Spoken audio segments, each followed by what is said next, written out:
apóstolo. E São Tiago é entre os apóstolos foi o primeiro a ser martirizado. Ele foi decapitado,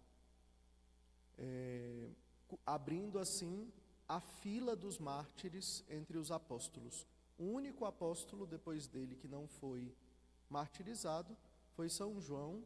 Não foi martirizado definitivamente, mas foi levado ao martírio e viveu os últimos dias da vida no ostracismo, isolado na ilha de Patmos, até que morreu lá, nesse exílio. Mas todos os apóstolos deram testemunho de que amavam Jesus até entregar a última gota de sangue por Jesus. Isso é um aprendizado que nós podemos ter com São Tiago. Agora, uma coisa é certa: ninguém entrega a última gota de sangue por Jesus, ou seja, ninguém se entrega no fim por Jesus, se não se entrega por Jesus antes, durante a vida, nas pequenas coisas. São Tiago começou a vida dele com Jesus entregando-se nas pequenas coisas. Quando Jesus viu Santiago pela primeira vez, ele estava na barca, junto com o seu pai, Zebedeu. E o Evangelho dá testemunho de que eles deixaram a barca e seus pais e seguiram Jesus. Ou seja, ele se entregou por Jesus. Quando a gente acompanha vocacionados na vida religiosa ou na vida sacerdotal, um dos entraves que a gente se depara muitas vezes com os vocacionados é eles se perguntando: mas é difícil deixar meu pai, minha mãe, porque eu tenho que cuidar disso ou daquilo. São Tiago deixou seu pai Zebedeu lavando as redes na barca para poder seguir Jesus. Em suas devidas proporções, todos nós temos também os nossos apegos. E esses apegos vencidos é a condição para que depois, lá na frente, nós tenhamos a coragem de entregar até a nossa última gota de sangue por Jesus. Uma outra coisa sobre São Tiago é que ele era bispo em Jerusalém. Ele chegou a conviver com Pedro em Jerusalém.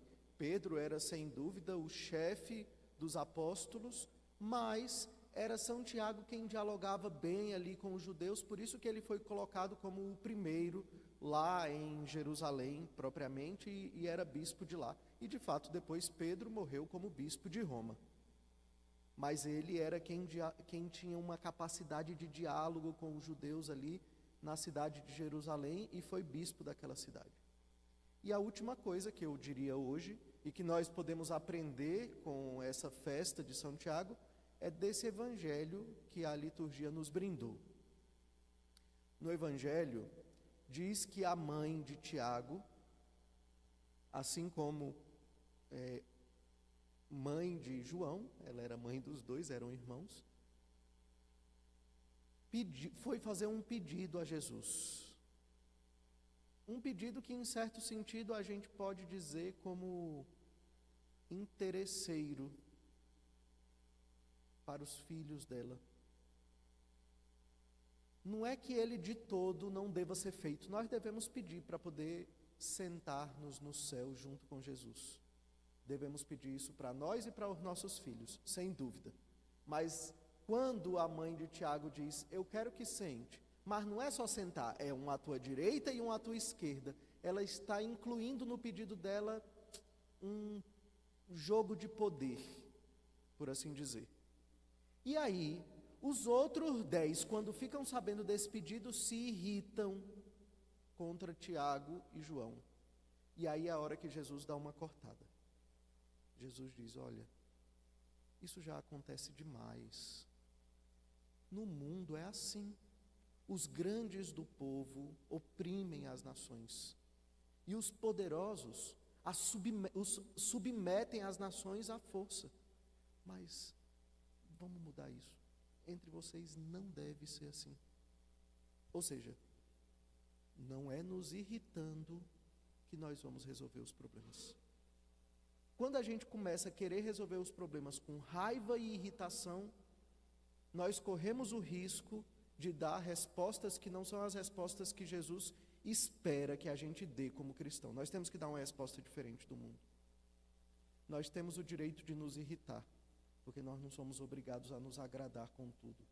mas nós temos que aprender, apesar da nossa irritação, dar respostas que não vão na mesma direção do mundo, mas respostas mais inteligentes, porque a raiva, a ira, a irritação e todos esses sentimentos negativos tendem a nos cegar às vezes, ou tirar de nós a razoabilidade, a racionalidade com a qual lidar. Aí às vezes a gente começa a criar um ambiente no nosso lar, na nossa comunidade, na nossa vida, que não deve existir ali. E em quantos lares você encontra pessoas enfrentadas umas com as outras, que não se falam, que não se olham, que não se amam mais e que só querem se separar?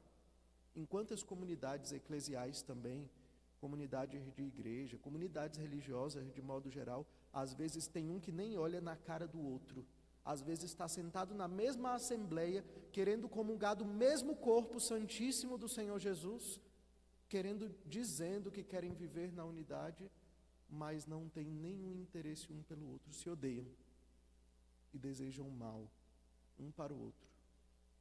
Essa aí não presta. Esse aí, e por aí vai, julgamentos, enfim. Não é a resposta que Jesus quer que a gente dê. Ele quer que nós sejamos mais inteligentes e respondamos como Ele às coisas e dá a resposta devida. E o modelo da resposta que Jesus quer que a gente dê é o modelo da resposta, é a resposta que Ele deu para a mãe de Zebedeu. Apesar de perceber que era um pedido interesseiro, Jesus ainda foi capaz de considerá-la, respeitá-la e dizer a ela a verdade com tranquilidade. E nós temos condições de fazer isso também, de dizer a verdade com caridade para as pessoas, e é muito melhor do que a gente responder com gritaria e berreiro e com interesse de destruir o outro.